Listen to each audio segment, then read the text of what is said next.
Bem-vindos ao Histórias. Sou Pedro Amigo e esse é meu colega João Vitor Silvério.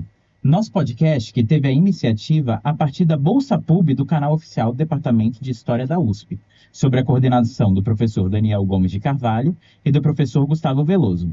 Nós buscamos conversar com professores aposentados do Departamento de História da Faculdade de Filosofia, Letras e Ciências Humanas. Olá, meus queridos. É um prazer novamente estar aqui de volta, acompanhado do meu colega Pedro. Hoje estamos aqui com o professor Wilson do Nascimento Barbosa, nascido em 1941 no Rio de Janeiro.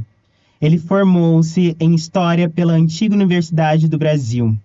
Depois de morar no Chile, foi para a Suécia, onde se graduou em Economia e Estatística pela Universidade de Lund.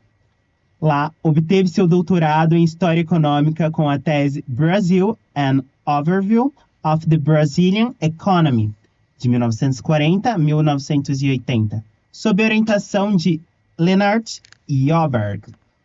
Um resumo da tese foi traduzido para o português sob o título Decrescimento Econômico e Políticas do Governo Brasil, 1940 a 1980. Com a redemocratização, o professor Wilson voltou ao Brasil depois de ter estado no Chile, Suécia e Moçambique, onde trabalhou como economista no Ministério dos Transportes do governo socialista da Frelimo. E aqui eu faço um adendo a todos vocês.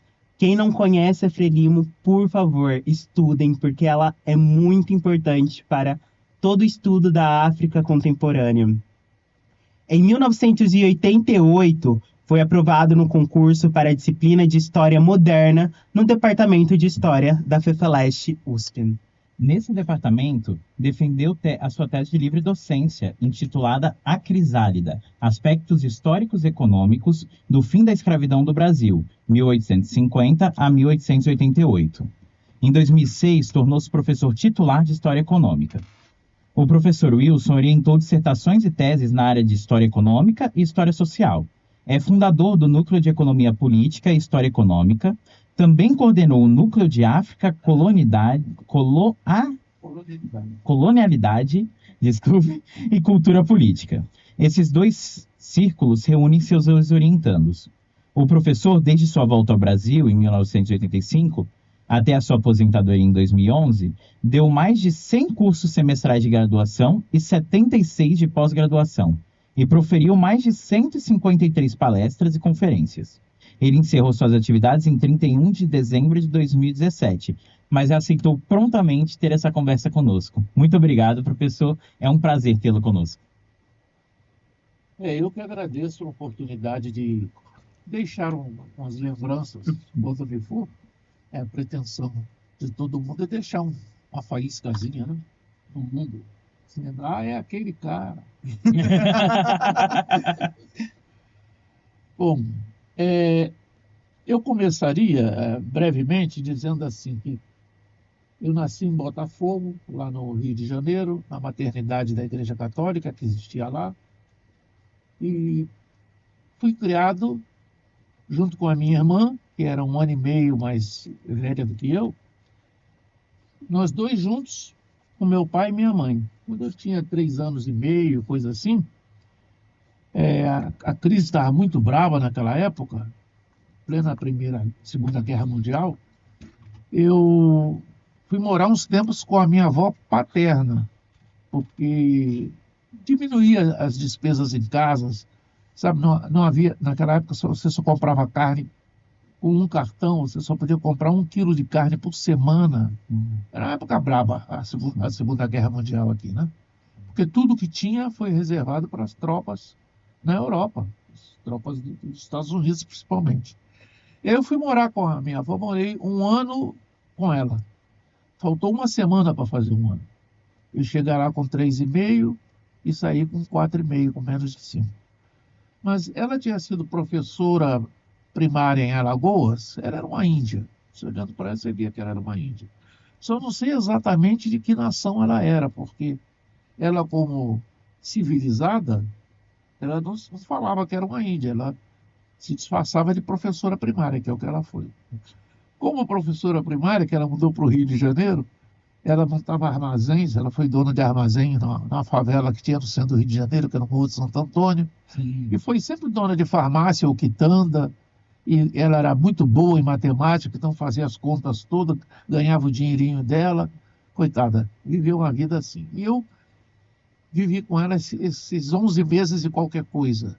Mas logo que eu cheguei lá, ela me alfabetizou, me deu um velocípede para dourar a pílula, Sim. me alfabetizou, me ensinou 4 tipos de letras, me ensinou matemática.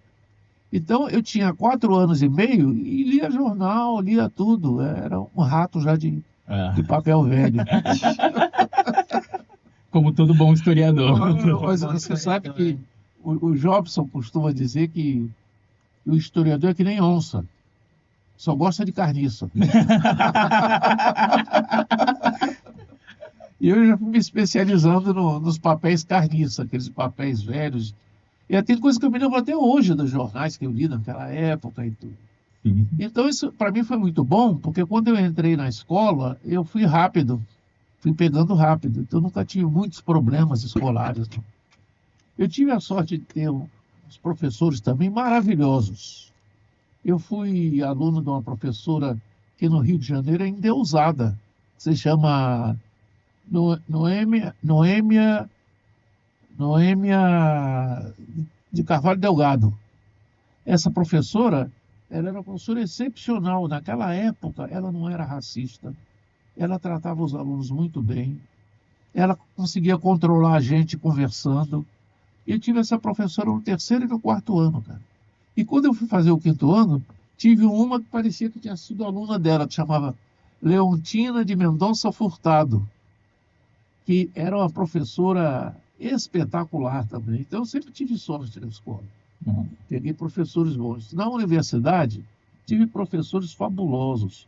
Por exemplo, eu fui aluno do Nelson Werneck Sodré, que dava aula no ISEB, do Álvaro Vieira Pinto, que era professor de História e Filosofia, Darcy Ribeiro, o Carlos Ribeiro, antropólogos fantásticos, a Marina São Paulo de Vasconcelos, a Marieda Linhares. Tive professores maravilhosos. O Gui de Holanda, que era um cantista muito gente fina, ele contava para você detalhadamente as coisas que aconteciam. Ele é professor de História da América e de Introdução à Metodologia. Então, ele dava umas aulas espetaculares. Então, sempre tive, assim, aquela força que te empurra para frente. Tive muita sorte. E, é claro, tinha uns professores vagabundos lá, como, por exemplo, o titular, né, na época catedrático de História Antiga e Medieval, que chamava Heremildo Luiz Viana, que era uma triste figura, sabe? Talvez fosse o cavalo do Sancho Panza, aquele algo assim. Ele era muito malvado. De tantos e tantos anos, ele expulsava uma récua de alunos da escola que era acusado de comunistas. Ele fazia um processo, envolvia aqueles alunos e botava para fora. E ele me apanhou num processo desse. Em 1963, eu estava terminando a 4ª série, no 2º semestre, e eu estava prestando serviço militar na Vila Militar, que eu tinha feito CPOR, estava fazendo estágio para 2º tenente. E houve uma manifestação dos marinheiros que pediram para ver o filme Encoraçado Potionkin. E esse filme, a Marinha negou para eles. Obviamente, eles eram até ingênuos de pedir a Marinha para ver o filme, né? Não pode, esse filme é subversivo. Então, tinha uma cinemateca lá na nossa faculdade, na Faculdade Nacional de Filosofia, de triste lembrança, essa faculdade, e eles foram lá e pediram para o pessoal da cinemateca. Aí eles passaram o filme. No dia que eles passaram o filme, o Heremildo Luiz Viana trancou o Salão Nobre, que era onde passavam os filmes. Mas do 5º andar, dava para descer para o 4º andar, se você pusesse uma escada. Sim. Eles puseram uma escada, os marujos, desceram pela escada, sentaram tudo no auditório com a porta trancada e viram o filme. O Heremildo ficou um arara, né? Então, o que ele fez? Abriu um dos inquéritos famosos dele, que já é a origem dos IPMs, eu acho, que eram os inquéritos do Heremildo. Entendeu? Então, ele fez esse inquérito. E quem era o cabeça? Quem? O Wilson do Nascimento Barbosa. Lá fui eu para a lista como indivíduo que promoveu o Coraçado Potionque na Cinemateca. Eu nem era da Cinemateca. Eu só assistia os filmes que a Cinemateca passava.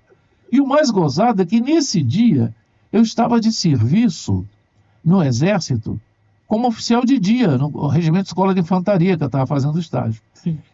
Quando eles me puseram no processo, eu peguei lá uma certidão que naquele dia eu estava no quartel e dei para incluir no processo. A certidão sumiu. Ah, claro. Todos os meus papéis escolares acabaram sumindo depois do golpe de 64. E, obviamente, eles nos deram uma punição. Eu peguei suspensão por tempo indeterminado. Você sabe que punição é essa? É pior do que uma expulsão. Porque por tempo indeterminado, quem é que vai determinar o tempo?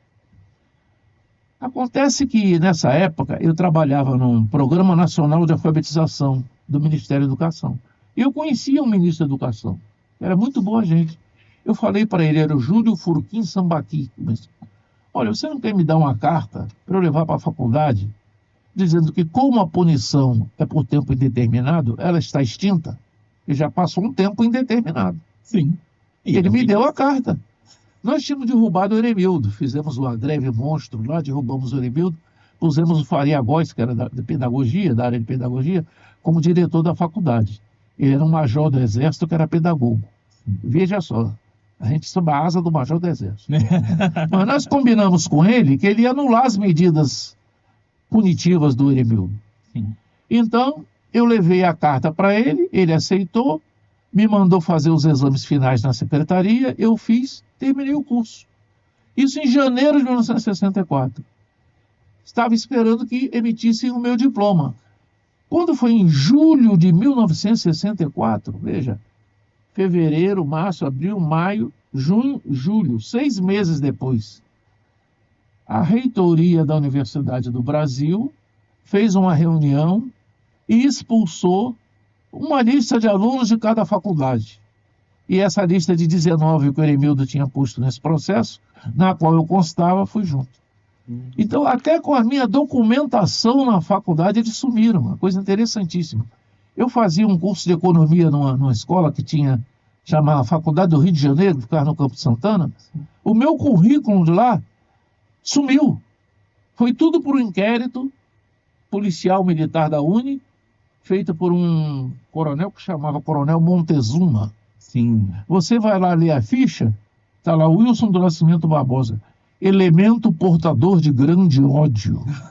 Um G grande e O grande. Eu sempre penso, o que será um elemento portador de grande ódio? Eu cheguei à conclusão que aquilo era alguma ficha do exército americano que ele traduziu e ele usava para classificar as pessoas. Então, eu fui expulso depois de terminar o curso. Vê que galardão que eles me deram. Eu só tinha uma certidão de notas do curso, tinha mais nada. Sim. Então, isso foi o começo, digamos, da minha carreira como professor. Eu já dava aula na pós-graduação da Universidade do Estado da Guanabara. No curso de jornalismo, eles criaram uma pós-graduação. E eu era professor de História do Brasil da pós-graduação. E fui expulso. Olha o exemplo que eu dei. Né? Bom, mas é a vida. Isso me leva a dizer o seguinte: eu acho que o Brasil não é civilizado. Se a gente olhar para o Brasil, você vê como as pessoas são tratadas. Por exemplo, até hoje, são assassinados 40 mil jovens por ano no Brasil pelas forças policiais. Esses 40 mil jovens que são fuzilados, 93% são negros. Então é evidente que o Brasil não é um país civilizado. O Brasil é um território ocupado por europeus com a finalidade de carnear aqueles que aqui vivem, de preferência mestiços de índios e negros.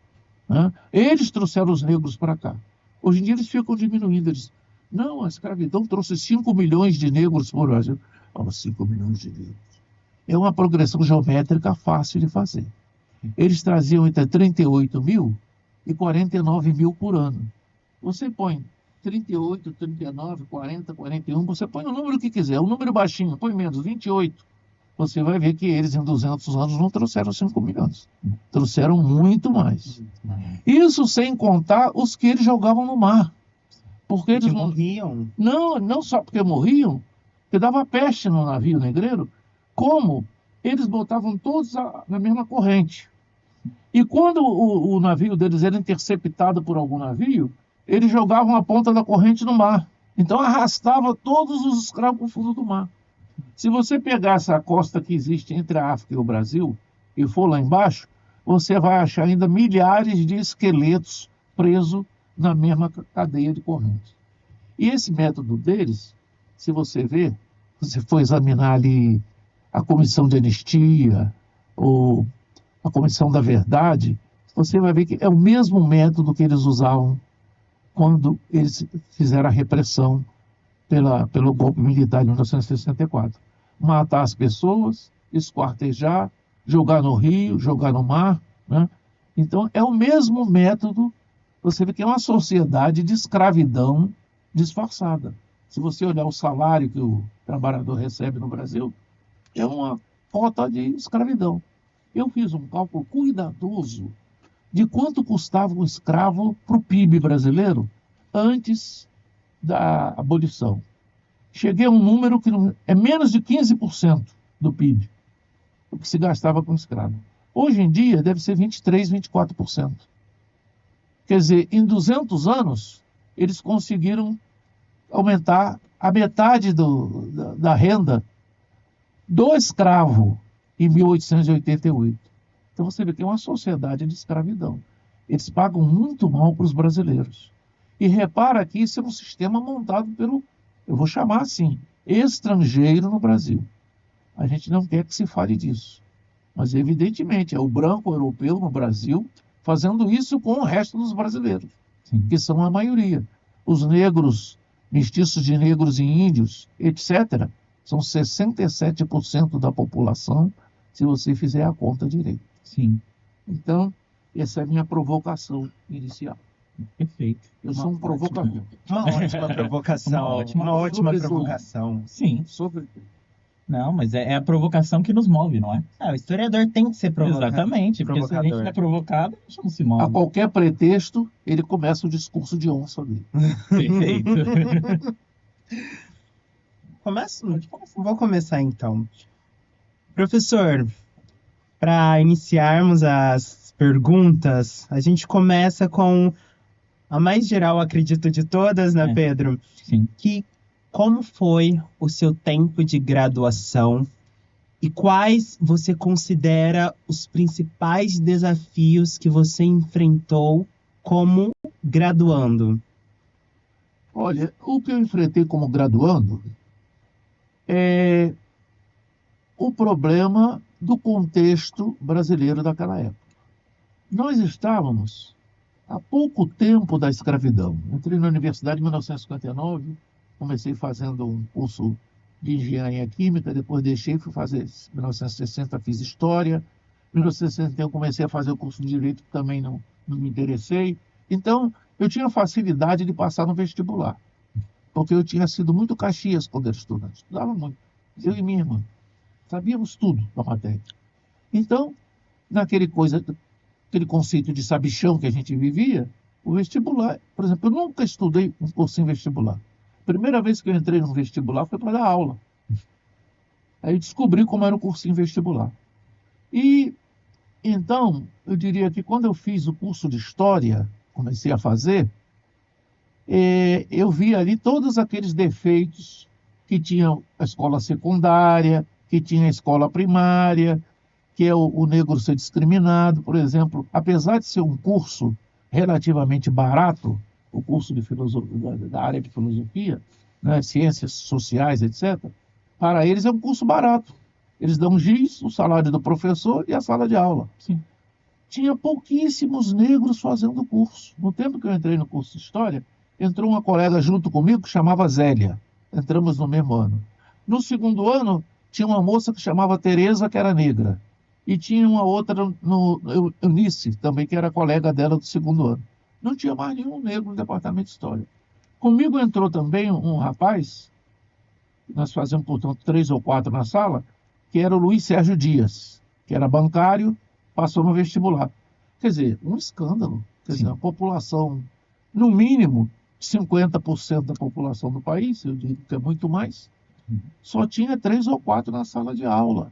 E isso num curso para pobres, porque o cara para formar sociólogo, historiador, era professor de história. O cara nem imaginava que você seria um historiador. Sim. Eu me lembro quando a professora perguntou para mim pela primeira vez na faculdade: você como futuro historiador? Eu digo, não, não vou ser historiador, não, senhora. Eu vou ser professor de história.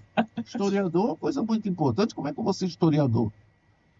Né? Tal que era a nossa mentalidade de que você não tinha direito a nada mesmo. E o Brasil é assim. As pessoas não têm direito a nada mesmo. E mais ainda se você for pobre e tiver numa área como essa. Então, a primeira coisa que eu observei, há aqui um mecanismo gigantesco de discriminação.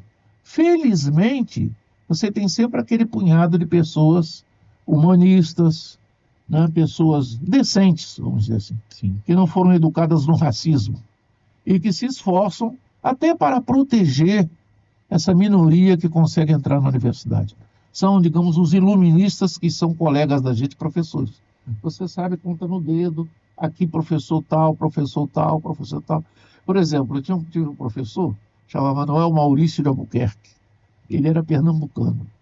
Ele era baixinho assim, e tinha um projetinho de barriga, e era muito branco, desses brancos que ficam rosados, bigode, usava um bigode, e traços muito finos, né? Aqueles nordestinos que são um pouco descendentes dos holandeses misturados ali, você vê que existe, né? Porque é um tipo de nordestino que as famílias deles jamais se misturaram, nem com índio, nem com negro. Então você encontra no Nordeste brancos muito brancos, que tem, a família dele tem 300 anos do Brasil, 400 anos do Brasil, eles nunca se misturaram com a massa brasileira. Sempre estiveram no comando e sempre suspeitando daquelas raças inferiores. E o Manuel Maurício de Albuquerque, eu diria que ele era uma dessas figuras. Ele veio dessas famílias, mas a cabeça dele não tinha nada dessas famílias. Ele gozava o tempo todo, ria o tempo todo. Ele era assistente de História do Brasil. Mas o titular, que naquela época chamava catedrático, era um cidadão chamado Hélio Viana. Viana com 2 N's, já vê que é perigoso.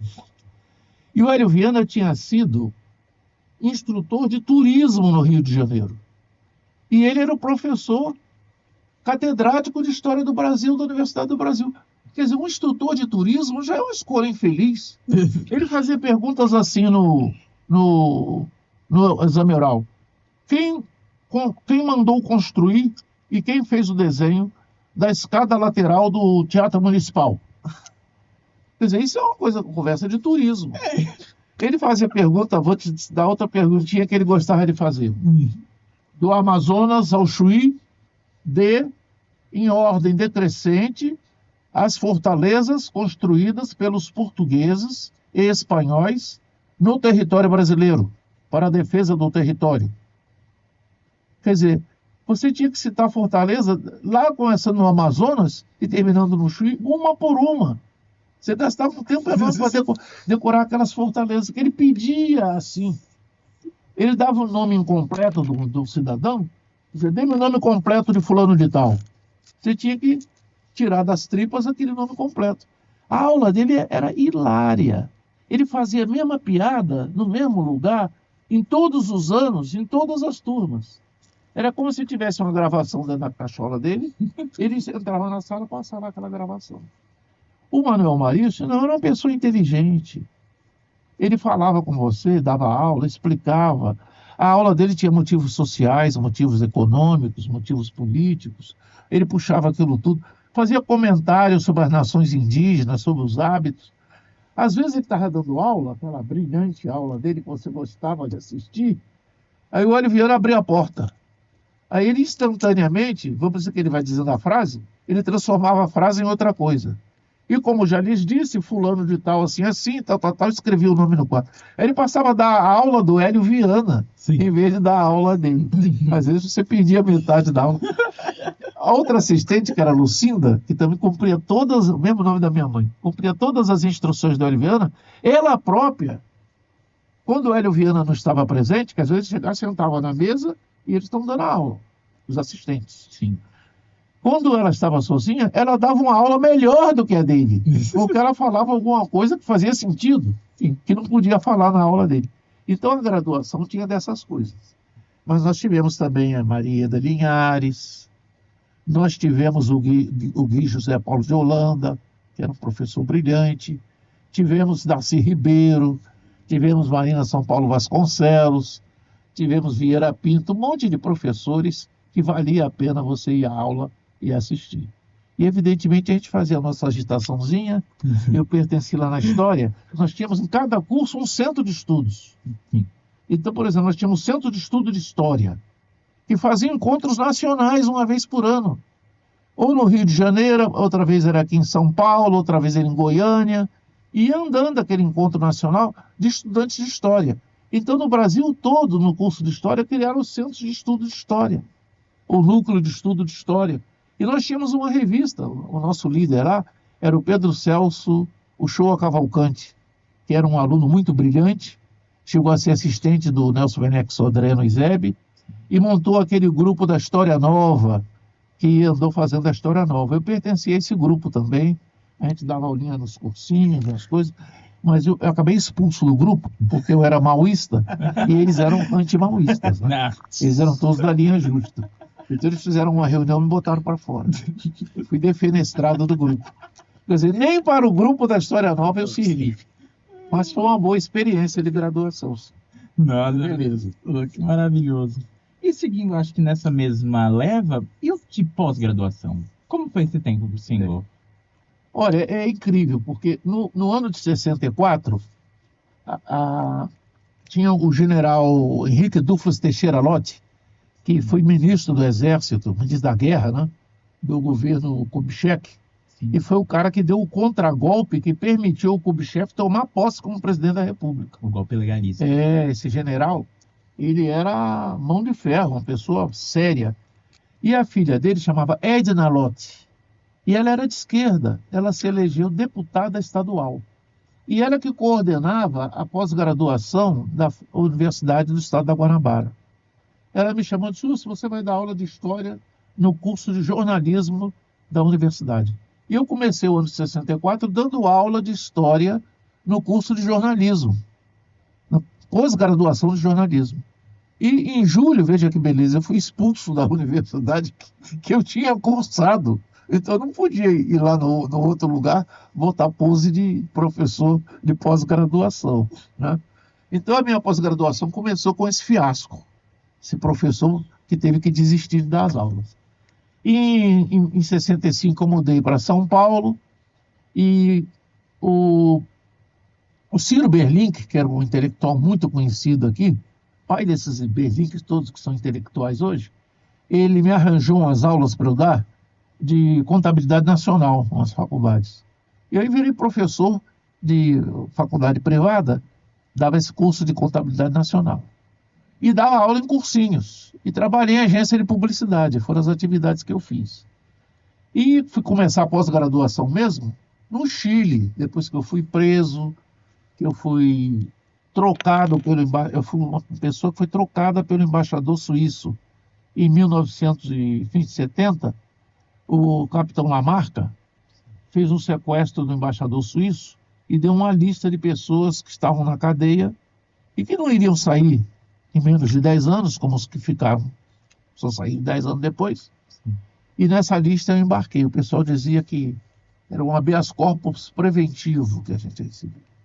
Então ganhei esse habeas corpus despachado pelo capitão Carlos Lamarca e fui para o Chile, naquele grupo dos 70 deportados para o Chile, né? E lá no Chile eu conheci um menino que era do Partido Socialista e ele era o líder estudantil da Faculdade de Ciências Políticas. E eu conversando com ele, ele disse: mas você então, professor interessante, você não quer dar uns cursos para a gente? Eu digo: posso dar história econômica para vocês. E aí ele foi falar com o diretor e me deram um contrato para eu dar história econômica. Então fui dar história econômica da América Latina, na Universidade do Chile. No primeiro semestre que eu cheguei lá, eu dei de março a junho. Quando chegou julho, eu fui posto para fora, porque Eles fizeram uma reunião de balanço e eu, obviamente, era membro dos 70 que tinham chegado lá. E os 70 não tinham prestígio com a unidade popular. Eles deram aquele asilo para a gente como uma caridade. Deixa esses caras pegar esse asilo aí. Mas eles achavam tudo que a gente era agente da CIA, provocador, porque tínhamos acusações nos nossos antecedentes, dados pela ditadura, de que nós éramos guerrilheiros, né? Então, o pessoal não gostava da gente. Me chamaram lá no conselho administrativo da faculdade, eu fui. Disse, olha, o senhor não entregou os seus documentos carimbados pela Embaixada do Brasil para dar aula aqui. Ele disse, pois eu não tenho esses documentos, eu sou banido, eu não tenho nem RG brasileiro, não tenho nada disso. Aí eles me tiraram, você não pode dar aula aqui, botaram para fora. Aí o Darcy Ribeiro, que era uma pessoa muito joia, foi no cartório, ditou Wilson Nascimento Barbosa, professor de História, foi assistente no ISEB de pesquisa, foi membro do Programa Nacional de Alfabetização, diretor de mobilização, deu aquela ficha minha certinha, assinou, deu fé de que eu era aquilo. E aí eu peguei uma certidão lá daquele cartório, todo lugar que ele eu exibia aquela certidão para conseguir trabalhar, fazer alguma coisa lá. Sim. Então, isso me permitiu começar uma pós-graduação. O Deodato Rivera era um brasileiro também progressista, que era o diretor da Faculdade Latino-Americana de Ciências Sociais, do curso de Política. Ele me chamou, Wilson, vem dar aula aqui com a gente, que ele me conhecia do Brasil. Ele sabia que eu dava aula até bem, eu era cotado como professor.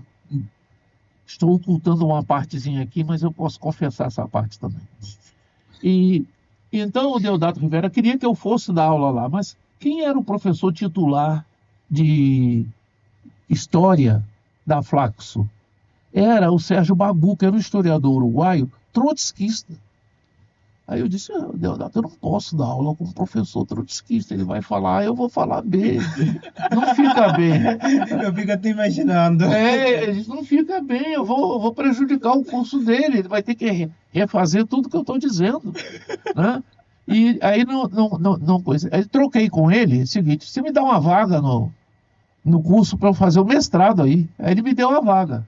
Aí eu entrei no mestrado da Flaxo. Entrei também, 2 anos depois, no mestrado de Economia. Só veja que coisa. A Universidade de Chile tinha 2 escolas de economia. Uma chamava Sede Ocidente. E essa era dominada pela esquerda. A maioria dos professores eram de esquerda, os cursos eram todos de esquerda. A faculdade progressista. E tinha uma outra sede, que era a Sede Oriente. Eles fizeram um acordo, os professores de economia. Os de direita foram todos para a Sede Oriente. E os de esquerda foram todos para a Sede Ocidente. E eu me candidatei na Sede Ocidente. Mas eu não consegui entrar na Sede Ocidente. Sabe por quê? Porque você, sendo estrangeiro exilado lá, você tinha que entrar numa política de cotas que eles tinham. Quer dizer, as organizações indicavam quem eram os meninos que iam fazer aquela pós-graduação lá. E eu não tinha esse estofo todo. A minha organização era a LN, que era uma organização que estava na guerrilha. Então, como é que eu ia entrar lá? Não tinha como. A maioria eram de democratas, né, pessoas, digamos, decentes. Não eram gente como eu, que era um ex-guerrilheiro, ou guerrilheiro, não sei bem. Na ficha da polícia, possivelmente guerrilheiro. Então, o que eu fui fazer? Eu fui fazer um exame na outra, de direita, e eu passei. Aí eu me inscrevi no mestrado no lugar de direita. E o Jorge Callas, que era o diretor lá da pós-graduação, ele descobriu o que eu era. Porque quando ele traz os documentos e tal, eu fui lá e expliquei, olha, não posso trazer documento nenhum. Pertenço ali àquele grupo de 70. Ele olhou para mim, tudo bem, passou na prova, fica aí. Esse Jorge Callas, depois do golpe de 64, foi o ministro da Economia do Pinochet. Para você ver como ele era direitoso. Mas ele não perseguia pessoas. Ele tinha essa qualidade. Então, eu estava fazendo lá o mestradinho dele, fazendo outro mestradinho da Flaxo, aí tudo levando no bico, sabe como é? Sim. Não era dedicado a isso. Na verdade, eu ainda era um elemento subversivo. Eu só fui me curar da subversão na Suécia. Não tinha o que eu subverter lá, sosseguei. Então, eu ia mais ou menos à aula, controlando as presenças, fazendo os trabalhos marretados, etc. E aí veio o golpe do Chile, cara. O Pinochet deu um golpe. Aí eu larguei aquilo tudo para lá, mestrados incompletos, tal coisa. Fui retornar depois na Suécia. Eu fui para a Suécia como asilado e fiz alguns cursos de graduação lá que eles me exigiram, né? Vendo a minha ficha lá, fiz umas provas, fiz os cursos de pós-graduação, de graduação lá, antes de entrar na pós-graduação. Aí entrei na pós-graduação. Então a minha pós-graduação mesmo, que eu terminei, foi essa que eu fiz na Suécia. E fiz o curso D1 de História Econômica, o curso D1 de Economia, que era um curso de pós-graduação, mais ou menos correspondentes ao mestrado. Eles extinguiram o mestrado e puseram esses cursos. Depois eles voltaram com o mestrado, anos depois, quando eu já não estava mais na Suécia. E eles trocavam esse curso pelo mestrado, pelo diploma de mestrado. Mas eu não estava mais lá. E entrei no doutorado. Primeiro no doutorado da economia. Eu até vou contar para vocês a piada, que é uma piada fantástica. E depois eu fui para o doutorado da história econômica, que era onde eu realmente queria ficar, porque eu vejo uma diferença entre economia e história econômica. Para mim, economia não existe.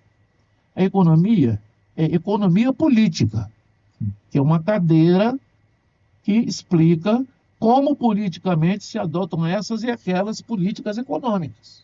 Sim. O curso de economia, ele surgiu criado pelos chamados neoclássicos. Os neoclássicos não tinham esse nome, mas era um bando de professores que tinha na Áustria, na Alemanha, principalmente na Inglaterra e alguns da França, que ali por volta de 1860 criaram uma linha refutando o Ricardo e refutando Marx. Eles detestavam porque tinha na Alemanha uma escola que chamava Escola Histórica, que dizia que a economia política deve ser aplicada dentro dos princípios da história para explicar o funcionamento da parte econômica da sociedade. Eles não queriam ficar nessa escola. E eles, para se livrar da teoria do valor e da explicação marxista e ricardiana na economia política, eles tiraram o nome de política, deixaram só a matéria que virou economia. E eles explicavam tudo matematicamente. Mas uma coisa muito interessante que os críticos deles dizem, e que você for estudar de perto você verifica, é que eles não são uma escola matemática como eles aparentam ser. Eles são uma escola que era chamada de quase matemática no século XIX. Por que quase matemática? Porque eles pegam argumentos psicológicos teóricos, lógico-formais, que isso deve funcionar de tal maneira, e aí ele pega isso deve funcionar de tal maneira, faz uma representação gráfica, geométrica e faz uma demonstração. Mas ele está demonstrando a ideia dele. Ele não está demonstrando como funciona na sociedade. Ele está demonstrando a ideia dele. Você pode formular uma tese e dizer, suponhamos que um indivíduo goste de comer ameixa. E na 14ª ameixa, a ameixa não tem mais valor para ele. A teoria do valor deles é subjetiva. Eles explicam pelo valor de uso de modo subjetivo. Eles chegam a explicar o trabalho de modo subjetivo. O indivíduo trabalha e o salário dele é dado pelo último trabalhador que o patrão quiser contratar. Aquele é o valor de salário que vai cair para todos os trabalhadores. Ele não pode pagar um salário diferente porque entrou primeiro do que ele vai pagar pelo que entrou por último. Então ele calcula quantos trabalhadores ele vai querer e quanto ele está disposto a pagar pelo último. E isso determina o salário de todos. Isso não existe, né? Isso é uma metafísica extraordinária.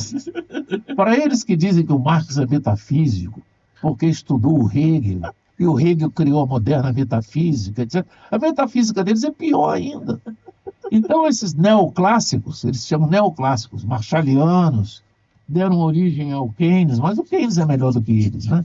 E tudo isso, esses marshallianos, e esses indivíduos da escola austríaca, né? Bemba Verde, turma de loucos extraordinário, como diversão, fantástico.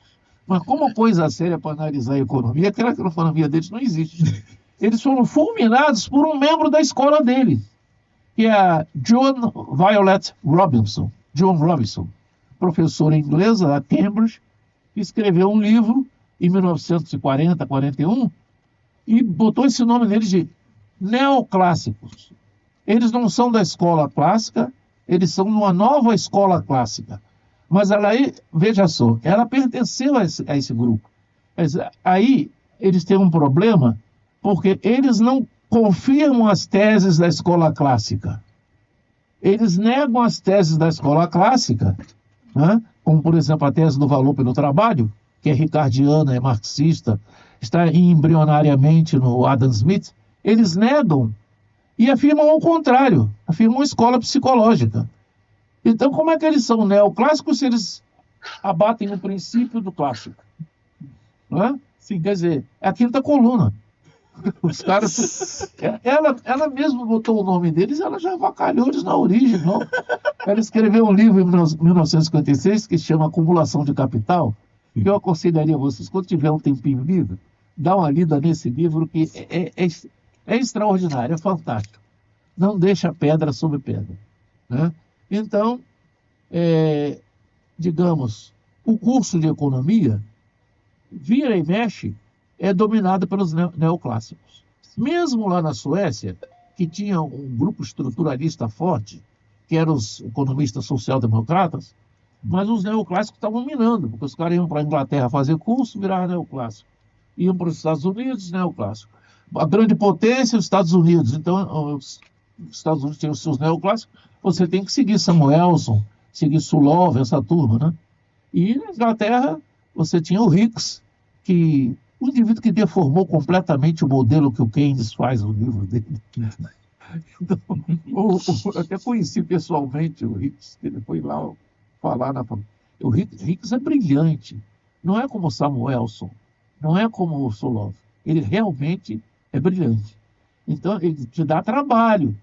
O Samuelson era um grande matemático que elogiava a si próprio como matemático e fazia todos os esquemas da economia neoclássica. Mas quando ele ia mexer em alguma coisa que ele tinha certeza que era vigarice, o Sulov, que foi aluno dele, ele dizia: Sulov, você não pode fazer uma meditação sobre tal coisa. Aí ele botava os princípios no papel, desenvolva isso, acho que isso aqui é interessante. E o Sulov, coitado, fazia o que ele queria, escrevia aquele trabalho sugerido por ele. Saía publicado com o nome do Sulov, não era nome dele. Sim. E aí dizia: não, esse trabalho do Sulov é interessante e tal. Samuelson era muito vigarista.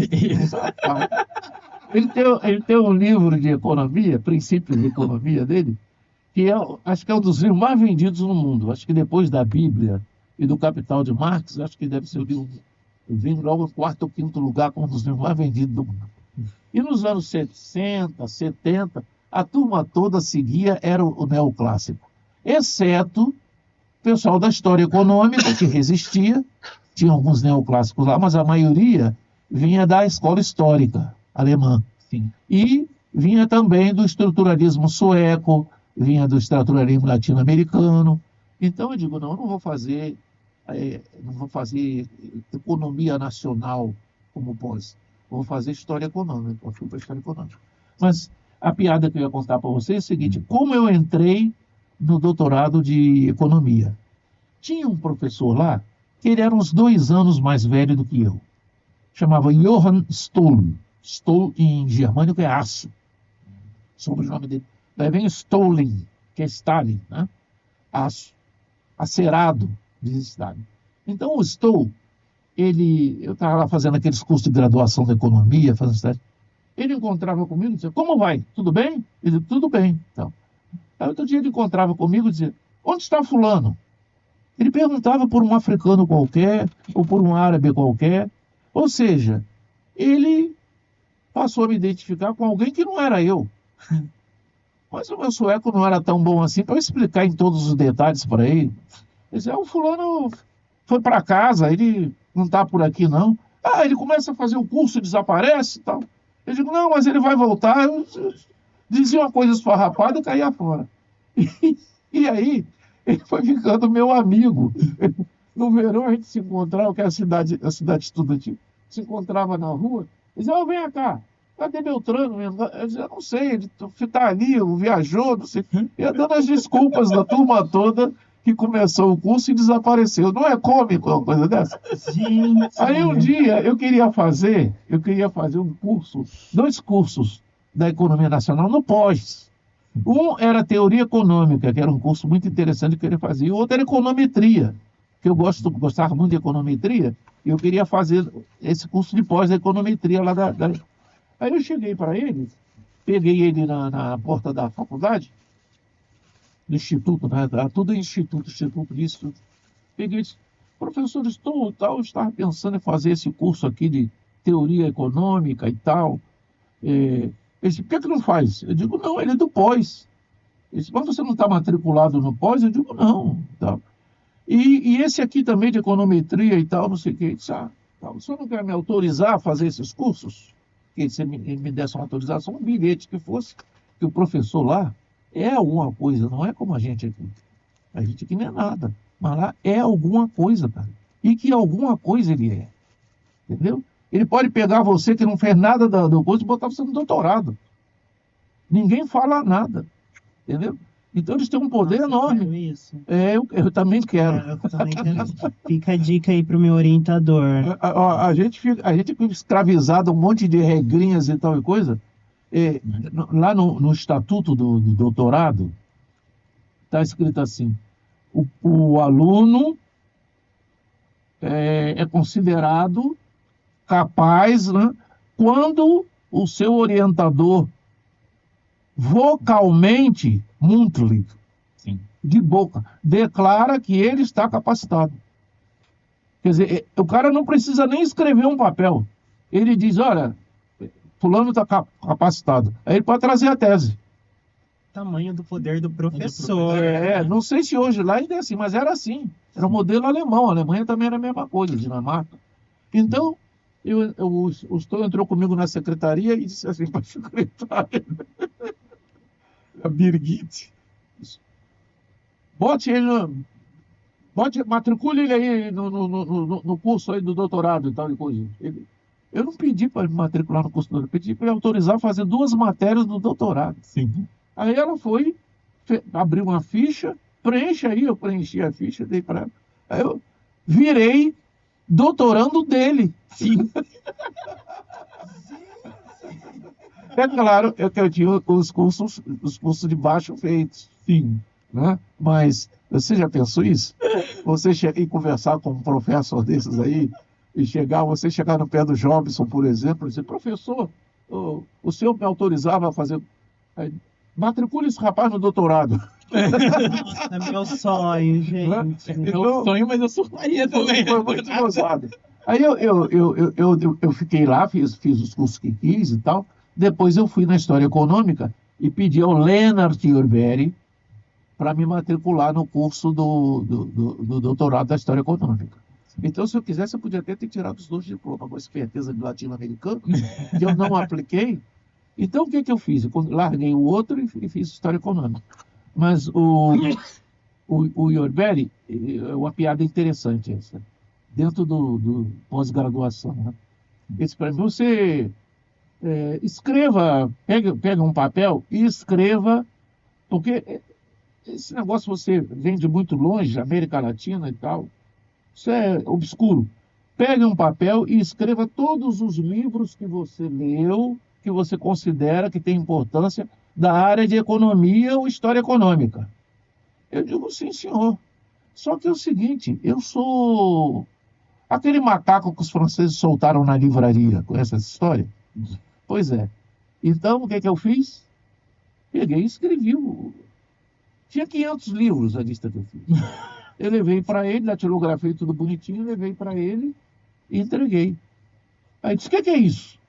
Os livros sempre A lista de pessoas que eu li e o que eu achei de cada livro que o senhor disse que eu fizesse. Aí ele foi olhando. 490 e tantos livros, você leu esses livros todos? Eu digo, li, professor. Você veio aqui fazer o quê? Fazer o doutorado ou dar aula? Eu digo, o senhor mandado. Se quiser me passar e quiser me dar um cargo, Exatamente. Se quiser. Cara, eu tirei 10 no curso de teoria econômica, cara. Se eu ficar baixando a cabeça demais, é claro. vai me dar um pontapé, eu já saio rolando pela porta. Então, aí ele devia ser menos orgulhoso, menos pretensioso.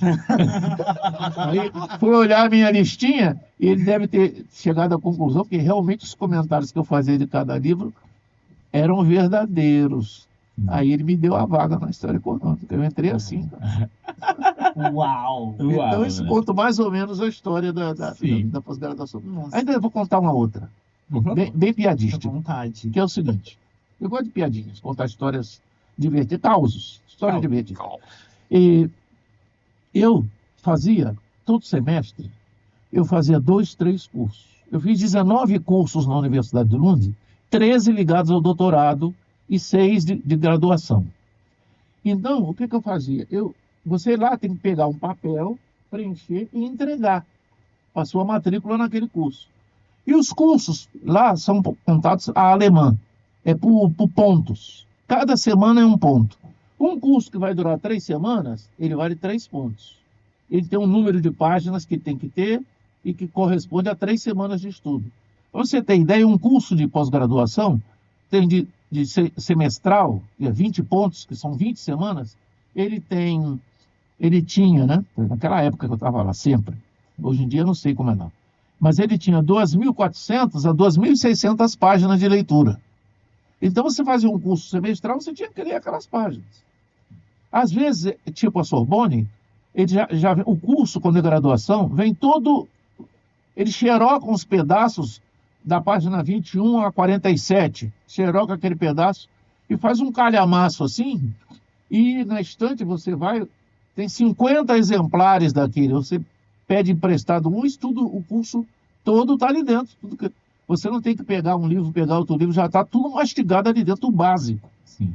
Então, as 2.600 páginas, 2.400 que você tem que fazer do curso de pós é 20 semanas. Então, se você fizer um curso de 20 semanas, ele vale 20 pontos. Você passou nele, você já tem 20 pontos. Você é doutor quando você tem 80 pontos de graduação e quando você tem 80 pontos de pós-graduação. Aí você pode apresentar a tese, se for autorizado verbalmente. Sim. Né?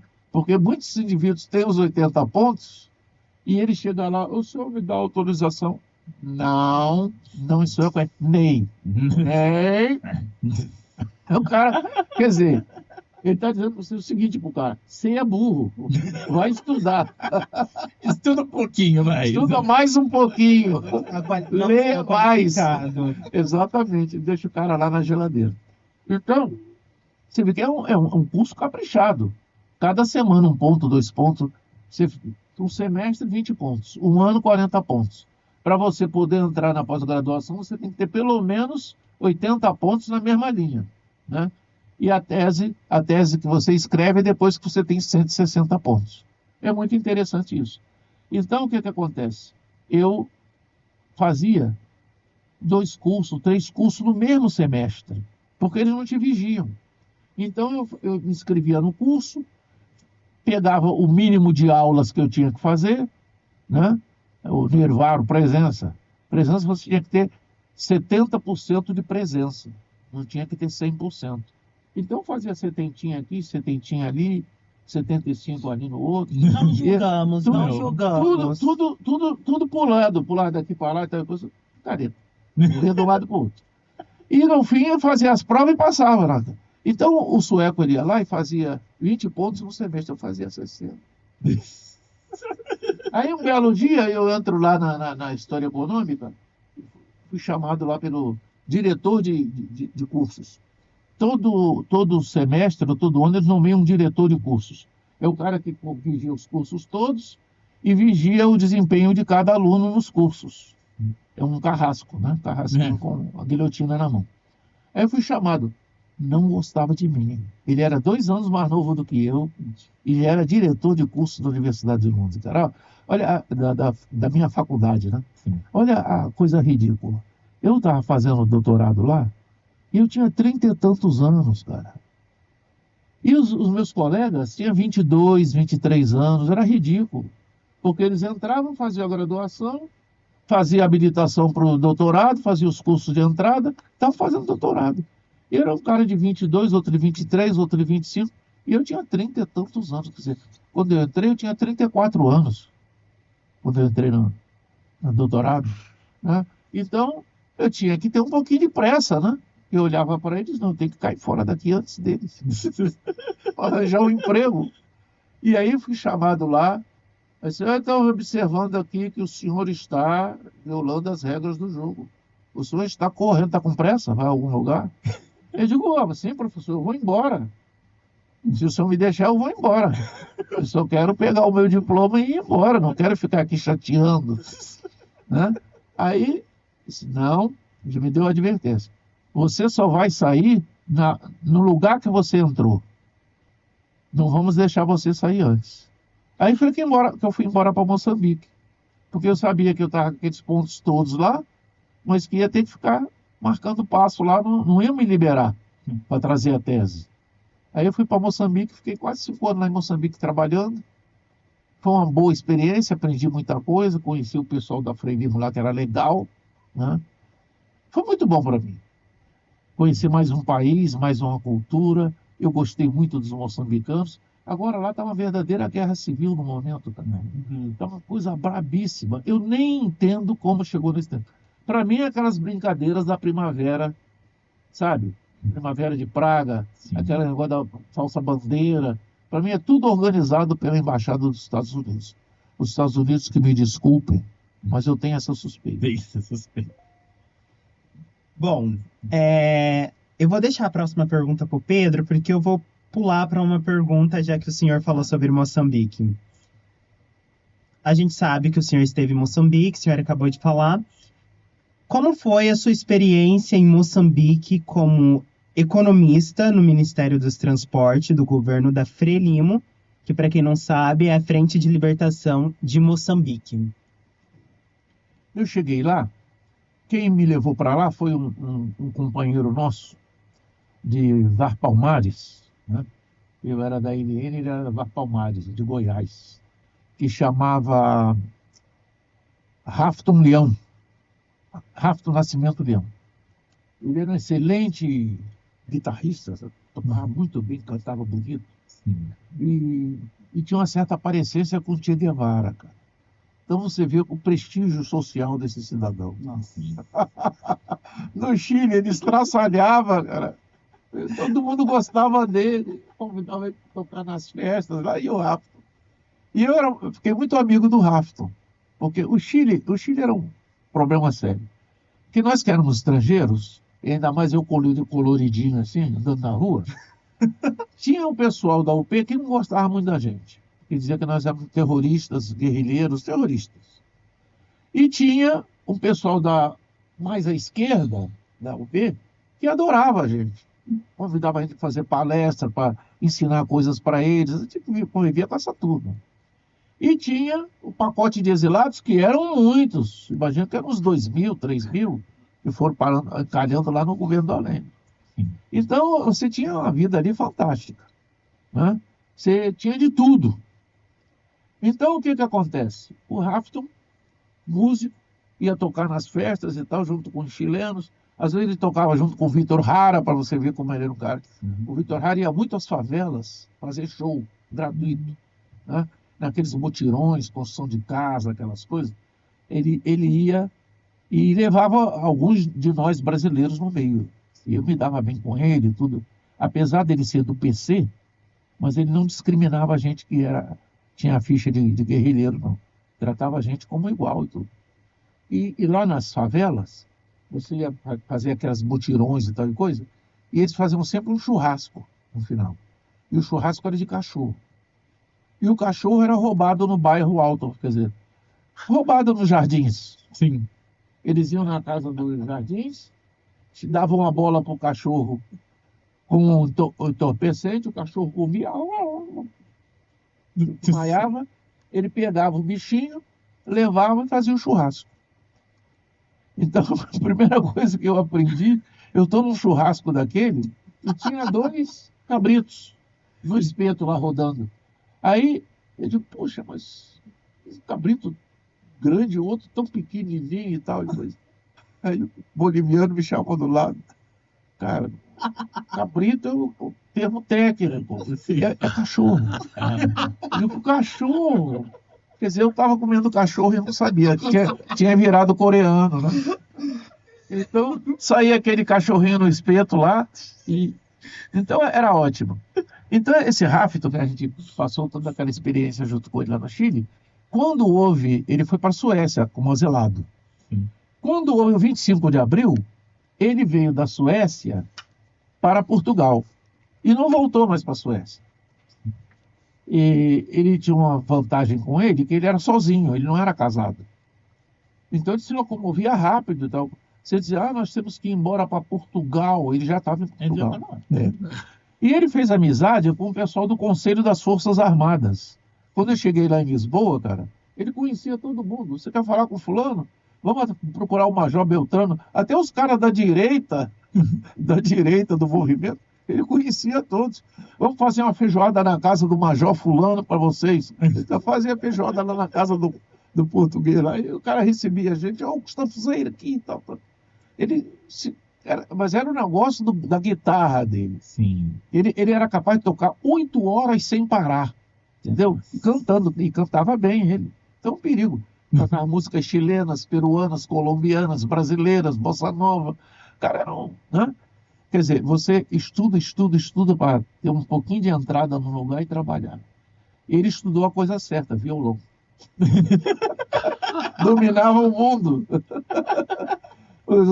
E aquelas reuniões lá do conselho, ele entrava lá, vamos lá assistir a reunião do Conselho da Revolução, ele entrava, cara. Então ele foi embora para Moçambique e ele escreveu de lá, Wilson, vem para cá, cara, sua família, aí você tem 2 filhos pequenos, aqui você vai trabalhar, vai ser muito... E eu, depois que tinha tomado aquele carrinho por trás do meu orientador, dizendo, você não vai furar fila, aí nós fomos embora para lá, né? Aí nós trabalhamos lá em Moçambique esses anos todos. O Rafto já nos deixou, coitado, mas ele era um companheiro maravilhoso, sabe? Só que ele fumava um cigarro no outro, um charuto acendia no outro. A cachaçinha era 1 litro por dia, estava bom para ele. Era goiano ele. Não era músico sertanejo, não, desse nome. Mas você pode dizer que ele era o tutor dessa juventude. Era o tutor de todo mundo. Com ele aconteceu uma coisa muito gozada, que a família dele tinha muito prestígio lá na cidade dele. E quando ele voltou do exílio, ele escreveu, mamãe, estou chegando dia tal, não sei o quê, vou para aí e tal. Aí marcou o dia certinho que ele ia. Aí quando ele chegou, foram buscar ele lá no aeroporto da cidadezinha, Rio Verde. Aí ele entrou no carro e tal. Ele tinha uma comitiva, uns 5 carros, colegas dele do secundário e tal, todo mundo, Rafto, um abraço e tal. Um monte de gente veio. Aí o carro saiu andando e ele começou a ouvir foguetes.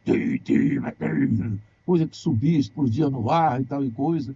Ele disse, poxa, o que está vendo aqui? Festa de quê? Tentou se lembrar. O que é a festa hoje? Se lembrou de festa nenhuma. Aí o carro foi direto para a Câmara Municipal. Chegou lá, ele entrou, os vereadores tudo de pé batendo palma. Nossa, o companheiro que enfrentou a ditadura e tal. Cara, esse dia de glória, você tem. Um dia, você é bem tratado. No dia seguinte, você já é suspeito. Esse cara é subversivo. Aquele amor acaba em 24 horas. Mas ele foi recebido com aquele amor pelos vereadores, discurso. Quando ele chegou de noite na casa da mãe dele, mano, por que você não me avisou que ia ter esse troço todo? Eu não vinha. Então, mas, pois eu queria que você viesse. Se você não vinha, não avisei. Então, a pós-graduação é isso, ter seus momentos divertidos. Sim. Cômico. Professor, já que a gente entrou agora um pouquinho, eu queria saber do senhor como foi o tempo da ditadura para o senhor aqui no Brasil? Assunto tenso. Porque você não passou só pela do não, Brasil, né? Chegando lá, teve a do Chile ainda. o golpe no O Chile. golpe no Chile. A Eliane, o último comandante da Eliane, o nome de guerra dele era Quelé, era o Clemente, né?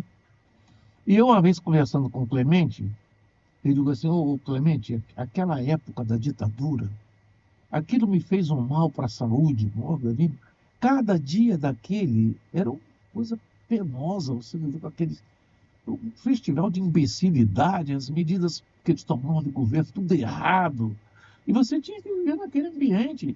Você ia num lugar, você já era discriminado, outro já queria te prender, era uma coisa horrível a ditadura. Aí o Quelé diz assim para mim: você achou isso? Eu achava a ditadura muito divertido. Socorro.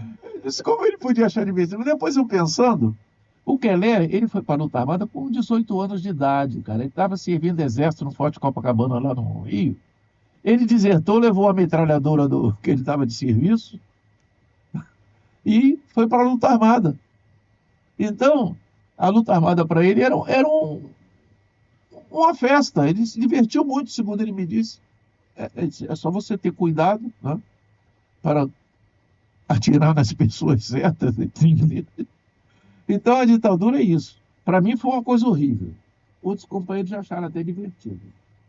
Eu comecei o seguinte: meu primeiro choque foi que eu trabalhava no Programa Nacional de Alfabetização do Ministério da Educação e o programa foi fechado num dia.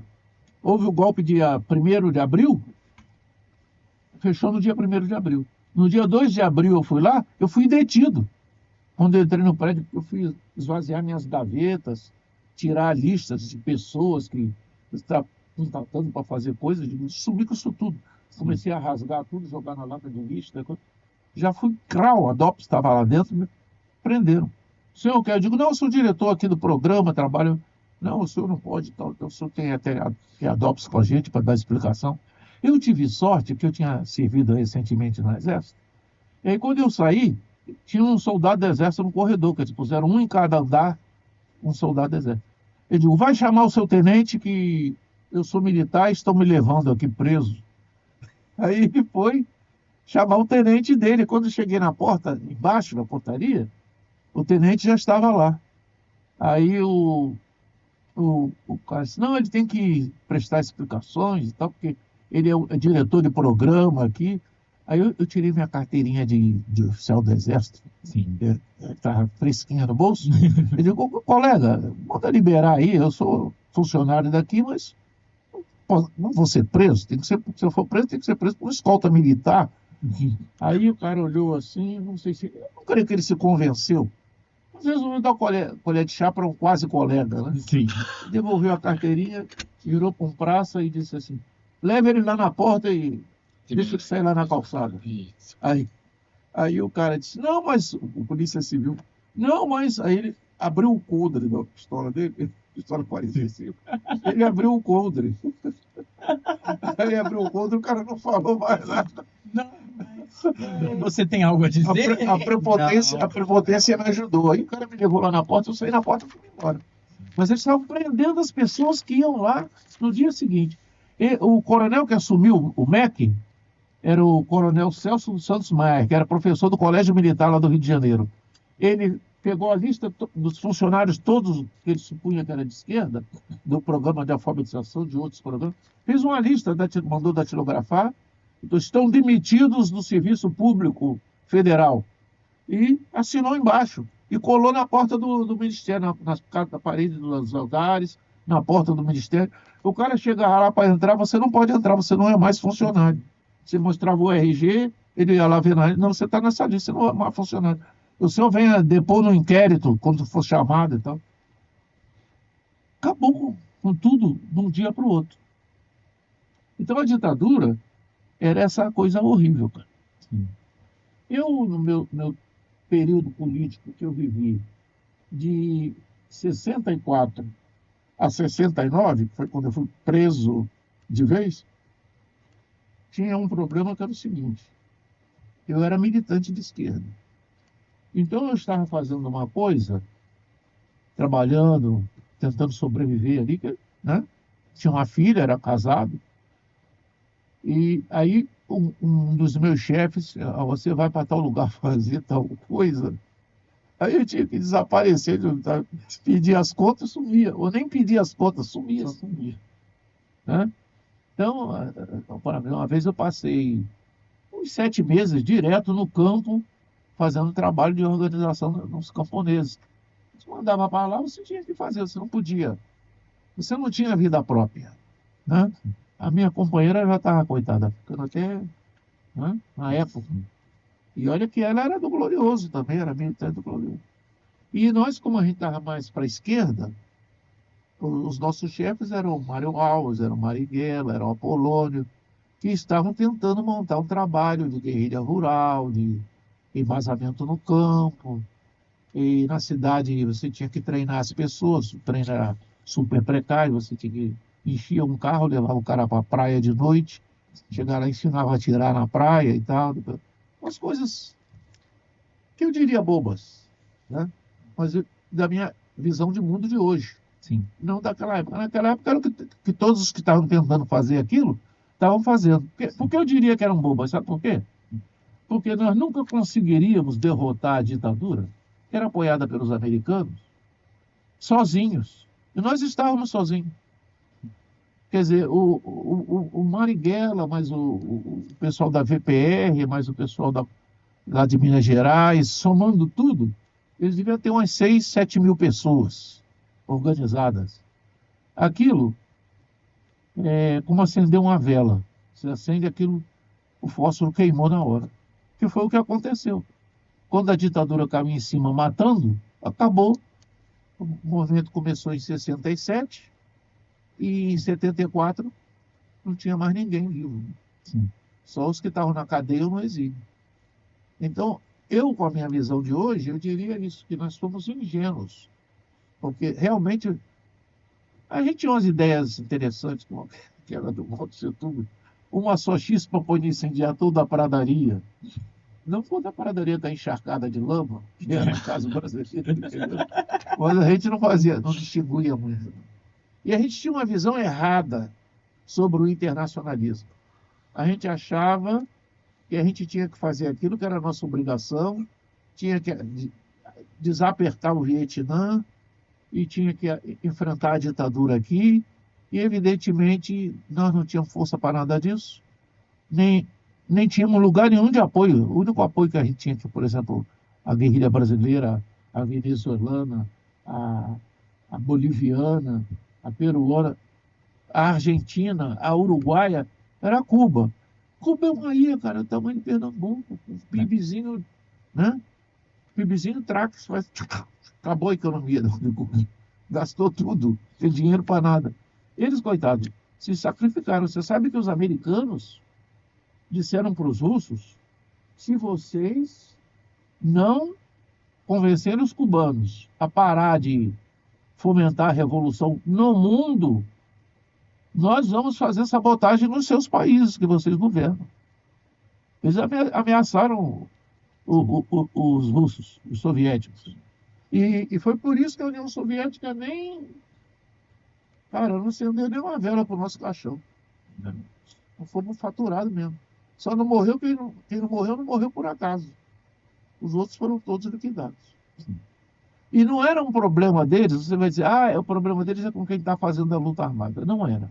Porque logo depois do golpe de 64, você ia numa fábrica distribuir panfletos, a segurança da fábrica te recebia a tiro de revólver. Por que eles faziam isso se eles não faziam no ano anterior? Ou 6 meses atrás? É porque eles estavam sendo instruídos pelo Estado golpista a mandar bala em quem distribui esse panfleto. Né? Então, a escalada começou no lado que deu o golpe, não começou do outro lado. Eles começaram a matar todos os dirigentes de ligas de pescadores do Espírito Santo, do sul da Bahia, que era tudo pessoal ligado ao partido. Fuzilaram aquele pessoal todo no ano de 64, 65. Eles começaram a matar mesmo. As pessoas não sabem disso, porque aqui em São Paulo a repressão violenta começou depois. Começou em 68, 69. mas em 64, 65, eles estavam reprimindo no Rio Grande do Sul, na Bahia, no Rio de Janeiro, em Pernambuco, sentando o cacete mesmo. Sim. Então, a gente, para poder enfrentar aquilo, você teria que ter uma força descomunal. Sim. Você teria que ter milhares de pessoas lutando para derrotar a ditadura. E isso não existia, essas pessoas não eram tão numerosas assim. Uau. Professor, nós já passamos pela fase da graduação, da pós-graduação. Vamos falar um pouco sobre o professor Wilson. Professor, como que era o departamento de História na sua época? O senhor lecionou de 1988 a 2011. Como que foi essa época como professor neste departamento? Pois é, eu tive sorte, porque eu tinha feito um concurso aqui, e os concursos naquela época expiravam em 2 anos. Mas a malandragem tá do sítio, como diria um português, fazia o seguinte: você vinha fazer um concurso, ele passou em primeiro, pegava a vaga, você foi aprovado. Teria que fazer uma fila com o segundo, o terceiro, o quarto também, se abrisse uma vaga. Na época da ditadura, veja só, tinha 108 professores, chegou a ter 108 professores no departamento de História. Quando eu entrei, tinha 47. Vê como o departamento estava debilitado. Então, o Jobson, naquela época, ele era o chefe do departamento. E era 1988, 100 anos da abolição. Eu acho que ele contratou mais alguns, entre os quais eu me encontro. Eu acho que foi o primeiro professor negro do departamento de História. Sim. Porque o Jobson, politicamente, ele foi lá na reitoria e disse: olha, abre mais uma vaga aí para a gente ter um professor preto também, porque a geografia tem um, que era o Milton Santos. Sim. O que a história não pode ter? Ele nunca me disse que fez isso, mas eu deduzo que ele fez isso.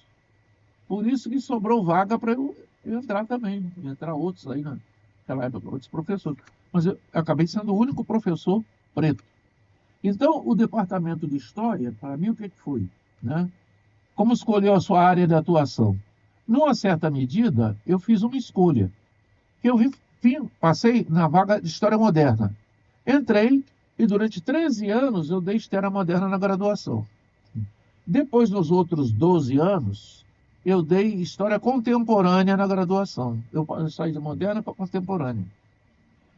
O meu interesse maior era na Contemporânea do que na Moderna. E, além disso, na pós-graduação, com a minha especialidade de História Econômica, eu priorizei a pós-graduação de História Econômica. Mas eu dava também na História Social. E eu criei um curso na História Social que era, ele tem um nomezinho que eu preciso me lembrar dele: Aspectos da Cultura Negra no Brasil. Eu dei esse curso uns 10 anos. Eu desisti de dar esse curso porque eu não tinha apoio na História Social. Pela seguinte razão: havia uma certa resistência a se falar de cultura negra no departamento ou na faculdade. Então, eu dava aquele curso, Aspectos da Cultura Negra no Brasil, e sempre vinham pessoas para fazer o mestrado ou o doutorado naquela área, queriam fazer comigo tese. Eu consegui umas 2 ou 3 vagas no começo. O pessoal estava, digamos, simpático. Ah, deixa aí e tal. Deixa os pretinhos aí, dá um cantinho para eles. Mas depois, eles, por motivos que eu ignoro, houve uma refratariedade. Não quiseram mais. E aí começaram a pisar no meu pobre trabalhinho. Eu sou umzinho só. Como pisavam? Vocês vão concordar comigo. Não estou atacando colega nenhum. Não estou nem dando nomes, veja, nada disso. Mas o fulano ia para fazer o mestrado, ele tinha que fazer uma prova de entrada.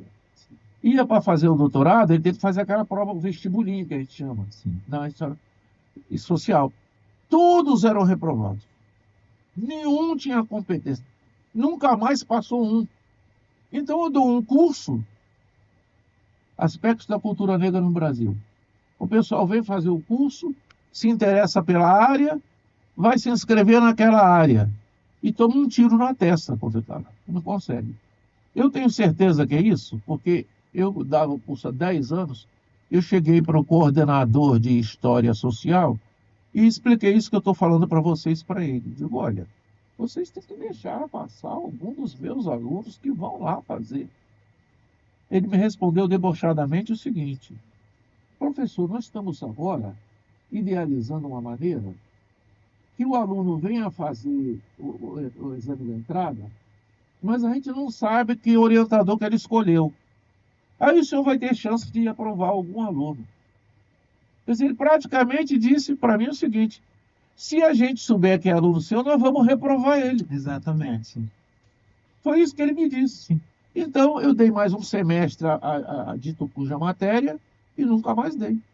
Porque eu não tive apoio, não tive simpatia do colegas que tinham certa força no departamento para seguir dando essa infeliz matéria. Sim. Então, o cursinho acabou. Esse aspecto da cultura negra no Brasil. Só para deixar claro, professor, se fosse hoje na graduação, muitos alunos iriam querer fazer esse seu curso. Pois é, não, cara. Eu cheguei a dar um curso de cultura negra na graduação, numa daquelas matérias optativas. Tinha 108 alunos inscritos. 108. Eu trabalhei um semestre, 108 alunos. Eles botavam as mesas no corredor. Saía para fora da sala, não cabia na salinha que me deram. Entendeu? Sim. Então, era uma matéria, inclusive naquela época, muito querida pelos alunos, mas não era só pelos alunos negros, por todos os alunos do departamento. Sim. Eles queriam fazer, mas talvez por isso tenha despertado uma certa hostilidade. E ninguém vai chegar para você, né, e dizer, olha, você não pode fazer essa coisa. Não queremos essa coisa aqui. Porque aí você vai vincular com o nome dele. Você vai poder dizer, fulano disse que eu não posso fazer isso. Então, de alguma maneira, a sua situação muda. E o que era bonança vira chuva, tempestade, etc. Nada funciona. Você vai fazer, não pode, aqui não tem. Você vai fazer, pede uma sala para dar o curso, não tem sala, entendeu? Então, eu acho que quem faz isso é quem tem poder. Eu nunca tive poder no departamento, nunca fui nada no departamento. Foi apenas um preto que passou aqui por dentro e deixou uma mancha preta com a passagem preta. Saiu lá na porta da rua e já vai tarde. Vai, sai daqui. A gente que é o senhor aqui dentro com a gente, professor. A gente Com mais chama absoluta certeza. aqui. É claro. Pode ser, a gente não pode falar pelos outros, mas pode falar pela Nós gente. falamos por nós. E a gente quer o senhor aqui com a gente. Professor, o senhor falou da história moderna e da história contemporânea que o senhor deu.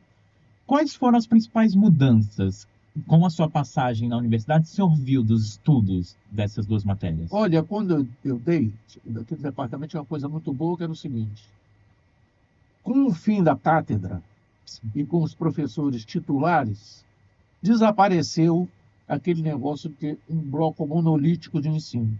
Sim. Eu, por exemplo, fui convocado tanto na moderna como na contemporânea para reuniões mais ou menos enquadrativas. Eu nunca aceitei ser enquadrado. Eu dizia, não vou dar isso que você está dando aí é sociologia. Não ensino sociologia, ensino história. E ficava por isso mesmo. Eu continuava ensinando o que eu queria. Mas havia o papo. Às vezes chamavam para uma reunião tentando enquadrar você. Eu nunca me deixei enquadrar. E acho que é uma das coisas boas que o departamento tinha. Hoje não sei como é. Era a liberdade do professor para dar a matéria como ele queria. Ele dava a matéria, cada professor dava a matéria como ele queria dar. Ele não devia satisfações a ninguém. E o aluno tinha sempre duas alternativas. Você chegava em História Moderna 1, você tinha pelo menos 2 cursos. Professor fulano e professor Beltrano. Sim. Você ia no que você queria fazer. Se matriculou lá porque você quis. Contemporânea, a mesma coisa. E isso eu acho que é a grande coisa que nós tivemos no Departamento de História, que é a quebra do monolitismo. O monolitismo não é uma coisa boa, principalmente em trabalho intelectual, cultura. Não é... Por exemplo, eu sei que eu estou absolutamente certo, e tudo que eu digo é verdade, e tudo que os outros dizem é bobagem e mentira. Mas não precisa me entregar o comando total. Entendeu? Isso. E aí a gente tem que dizer não. Cada um tem que fazer como ele quer fazer. Porque você não fez doutorado, você não é doutor, você não passou num concurso para lecionar na faculdade, então vai ser monitorado depois. Não tem sentido nenhum. Então, esse o departamento tinha de bom. A maioria dos professores do departamento não queria monitoração. Nenhum aceitava coleira, nada disso. Então, eu sempre dei a aula que eu quis dar. A matéria eu dava como eu queria, a minha bibliografia era a que eu queria dar, eu dizia as coisas que eu queria dizer.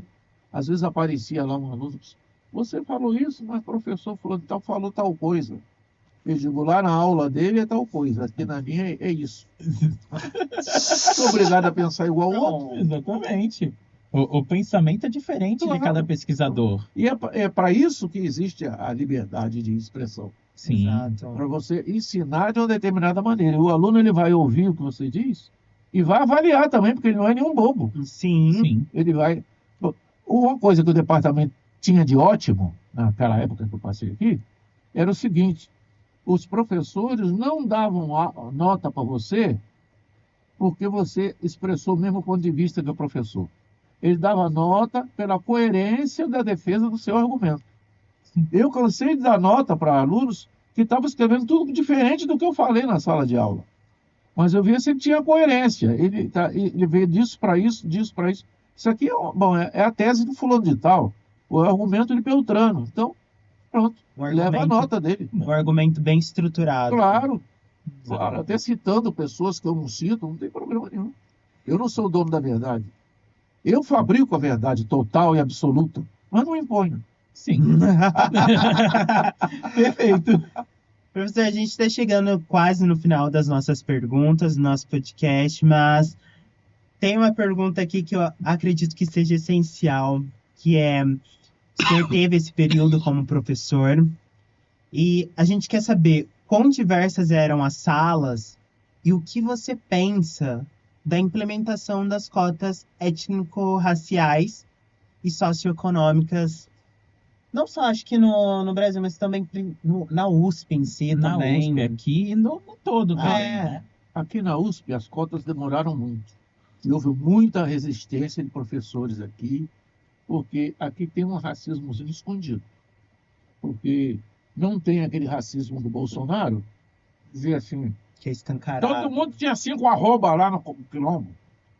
Mas é evidente que tem um racismo, que você tenta fazer uma coisa, não sai, você manda um artigo para uma revista, não sai, entendeu? Então você vê que existe, sim, alguém com um relho na mão, botando os boizinhos no lugar certo. Chega mais para lá, tec. Não chega a cortar o seu salário, nem tirar emprego, nada disso. Agora, nesse sentido, eu sempre fui a favor das cotas. Eu sou daqueles indivíduos que eu já defendi a cota em 1985, quando eu voltei para o Brasil. Eu já defendi cota na Federal Fluminense, uma palestra que a Marieda me pediu para fazer lá, que eu fui lá visitar em 1981. Eu nem tinha voltado para o Brasil. Ela botou um microfone e eu falei para a praça de frente lá da Federal Fluminense. A praça ficou cheia de gente. Eu expliquei como era Moçambique, como era a moçambicana e como é que a gente precisa se organizar no Brasil. Ela me botou lá e eu falei a noite inteira, a tarde toda lá. Então, eu sempre defendi cota. Eu sou daquela turminha do Joel Rufino, do Abdias Nascimento, do Darcy Ribeiro, entende? Só indivíduos, se fossem marginais, seriam todos capoeiras faquistas. Viu? Tem capoeira que leva uma faca no sapato para te enganar e cortar sua barriga. Eram todos de primeira água. E eu não ia nunca resignar-me a não pertencer a esse grupo. Eu sempre fui um mal educado, um cachorro de fila do Darcy Ribeiro, do Abdias. Abdias brigava comigo, mas nem te ligo. Encontrava de novo, conversava de novo. E eu era muito amigo do João Rufino. Entre 85 e 94, nós fizemos umas 30 mesas juntos. Uma vez nós fizemos uma mesa para a Igreja Católica, que nos convidou, e nós ficamos na mesa 3 dias seguidos. Ficamos um dia, voltamos no dia seguinte, e voltamos no outro dia. Não, fica aí no convento logo, quero no convento. Não, Não vamos faltar amanhã, não. Amanhã a gente volta. Entendeu? Teve um dia até que tinha 4 professores na mesa, e 2 foram comer alguma coisa, porque aquilo estava rodando a manhã inteira, já era 1 hora da tarde. Aí, na hora que eles saíram, o Joel começou a falar sobre o Homo sapiens, como o Homo sapiens era negro. E aí, eu passei um bilhetinho para ele, não entra nesse tema, cara. E ele nem te ligo, ele era verdadeiro, porque ele era pequenininho, né? Então ele não era um caminhão, era uma Kombi sem direção. Perdi o rumo. Aí eu mandei o bilhetinho, ele olhou o bilhetinho, botou do lado e continuou. Aí a sala foi enchendo, porque o pessoal tinha saído para lanchar, a sala foi enchendo de novo. Ele falou 1 hora sobre como o Homo sapiens surgiu na África e é negro. O branco só tem uma mutação genética há 60 mil anos atrás. Não tem há 1 milhão de anos atrás. Há 1 milhão de anos atrás, o homem era negro, só tinha homem negro. O homem ficou branco porque foi para o Círculo Polar Ártico. Ele deu a tese é de uma pesquisadora judia norte-americana, essa tese. Sim. Ele falou aquilo com o maior descaramento, e toda a massa ali assistindo, e eu do lado dele só fazia burrinho de presépio. É famoso, assim. Então eu venho dessa turma, não ia me corrigir entrando aqui. Pelo contrário, eu entendi que a sinalização do Jobson era para dizer, o negão, bagunça mesmo. Sim. Né? Botou aqui dentro, ele não botou? Não foi ele que assinou lá o ato de erro? Aí eu vim rasgando, fazia o seguinte, eu e o Joel, a gente já fazia isso. Porque nós tínhamos que dar uma voz ao negro. Porque o negro ele foi apagado da história do Brasil. A história do Brasil, ela se tornou, primeiro era reacionária, era turística, como a do Hélio Viana que eu te falei. Depois ela se tornou institucional. Então o cara pega uma instituição e estuda aquilo até o último detalhe. Então, por exemplo, a escravidão no Nordeste era igual à escravidão no Sudeste? Não. Na capitania tal, a escravidão era igual à da capitania. Quer dizer, isso para mim, eu não sou contra que se faça esse estudo. Mas não devia ser o estudo principal para a gente fazer. O estudo principal para a gente fazer devia explicar o povo brasileiro, como dizia o Darcy Ribeiro. Sim. Como dizia o Arthur Ramos, lá em 1946. Como dizia o Edson Carneiro, a primeira explicação do povo a primeira explicação de uma nação é o povo. Veja, sem consciência étnica, como é que vai existir consciência nacional? Então, o cara é preto, como é que você vai explicar para ele que é preto, é brasileiro, igual você que é branco e é brasileiro? Você vem do Império Português e ele foi vítima do Império Português. Você tem que fazer uma ponte aqui. Então, você tem que falar a verdade. A verdade. Né? Então, esse trabalho de falar a verdade tem que ser feito por alguém. Eu, João Rufino, Cabenguele e outros, não somos monopolistas de nada, passamos dos anos 80, os anos 90, né? Blá, blá, blá, blá, blá. Eu fazia assim os meus papers. Eu digo, bom, vou usar um pouco de história oral para fazer esses meus papers. Então, o que eu faço? Qual é o discurso do preto sobre isso? Não existe. Qual é o discurso do preto sobre aquilo? Não existe. Então, eu vou, por exemplo, religião afro, candomblé. Eu sei um monte de coisa sobre candomblé, porque a minha avó materna era mãe de santo, e ela explicava para mim. Então eu vou o quê? Eu vou num sacerdote do candomblé e faço as perguntas para ele, boto o meu gravadorzinho ali, e o que ele diz, para mim, passa a ser a lei, a verdade. Então eu incluo aquilo no texto que eu estou redigindo, eu estou dando voz a ele, impersonalizada, como instrumento de consciência étnica. Eu escrevo o paper todo com o conhecimento que o cara me deu sobre a religião, com o conhecimento que o outro me deu sobre a capoeira. Às vezes o cara está falando uma coisa que eu sei que é furada, mas ele tem direito de falar coisas furadas. Os brancos não têm? Eles não falam coisas furadas sobre o Brasil? Diz um monte de coisa furada sobre o Brasil. O francês não diz coisa furada sobre a França? O alemão não diz sobre a Alemanha? Por que o negro brasileiro não pode dizer sobre o Brasil? Então isso tudo faz parte de uma discussão. Eu fui botando esses papers sempre como instrumento de discussão. Fazia minhas mesas como instrumento de discussão, repetia as teses que eu conseguia recolher como cultura negra do Brasil, escrevia os papers e me dava distribuir os papers no meu curso lá. Vamos discutir isso tudo. Uns gostavam, outros não gostavam, uns queriam me bater, mas eu era parrudo naquela época, aí o cara adiava há pouco tempo. Vamos deixar isso, porque ele está mais velho, agora eu posso dar um soco, porque se me pegar, ele me bate. Já estou velhinho. Então, a gente ia empurrando com a barriga, cara, ia resistindo. E esse trabalho de resistência, eu acho que me deram um espaço. Você vai lá na Universidade de São Paulo e chuta o balde. O balde está cheio de porcaria, vai rolar por toda parte. Eu fiz, acho que cumpri minha obrigação. Passei 30 anos aqui chutando balde. Entendeu? Se eu fosse bonzinho, chegasse aqui, só desse aula de história moderna, repetindo aqueles professores da Sorbonne e tudo, tal e coisa. Eu acho que um branco pode até ser bonzinho. Mas ninguém me deu a vaga para eu ser bonzinho. Eu não acredito nisso.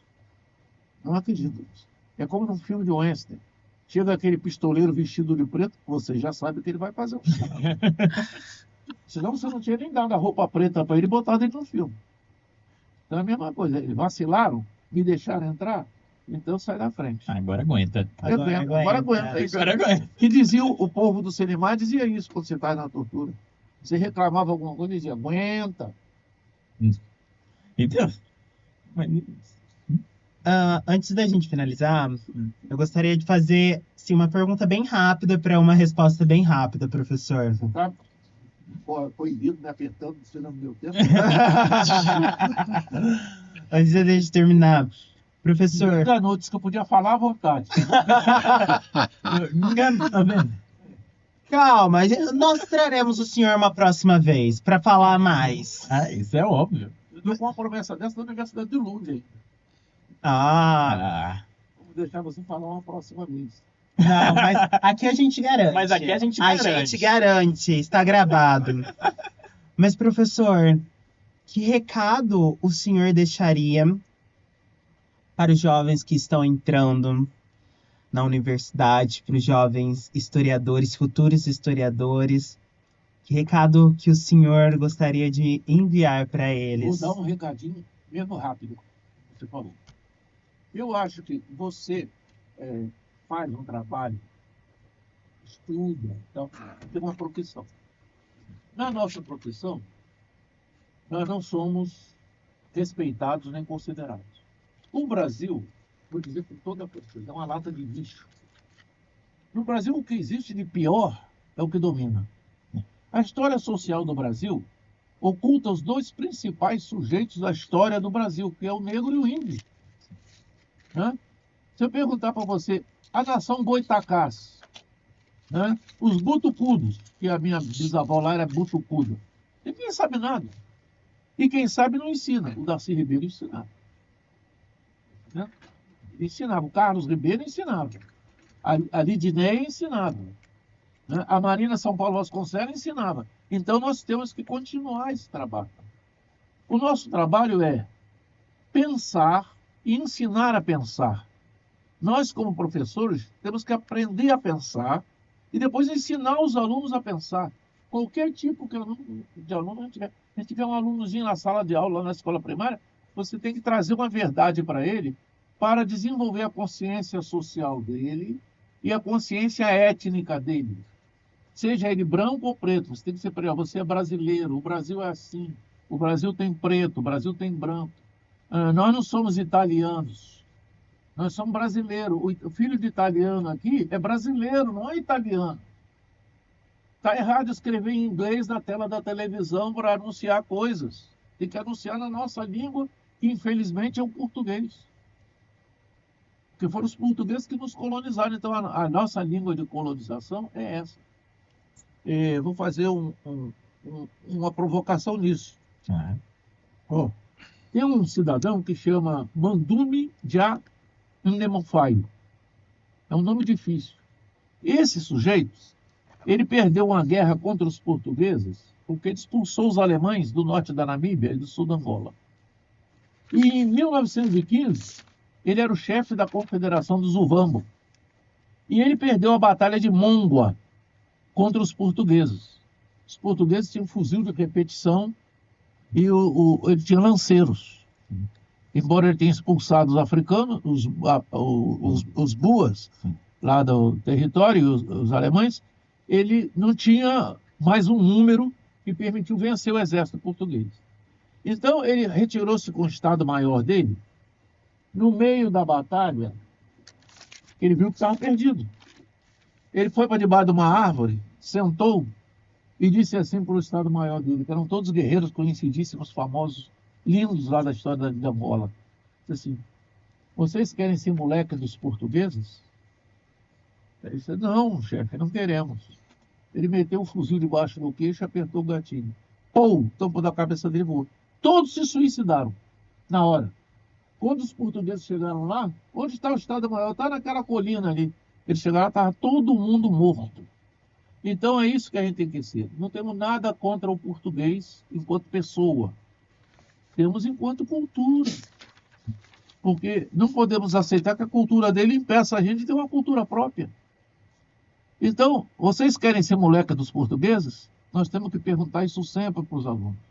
Vocês querem ser moleca dos portugueses? Levar recado do português? Porque o brasileiro não leva recado. Nem é do português mais, é do americano. Só fica levando recado. Até em matéria religiosa levando recado. O cara deixa o candomblé para levar recado do sul dos Estados Unidos, né? Do governador Phobos, né? Então não pode. Então eu citaria esse querido chefe africano, rei dos Ovambo, como o fecho da luta pela consciência. A luta pela consciência nós temos que travar. E temos que ganhar aluno por aluno. E a história social do Brasil, embora eu seja da área de história econômica, a história social do Brasil não é essa história social que vigora aí. É a história social que é, e a qual deve passar a ser relatada e que inclui os brasileiros nela. Desculpe. Perfeito. Nossa. A gente tem que aplaudir.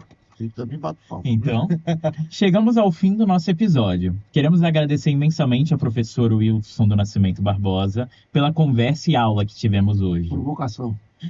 Provocações várias. Agradecemos também à Faculdade de Filosofia, Letras e Ciências Humanas por ceder este espaço para a realização do podcast.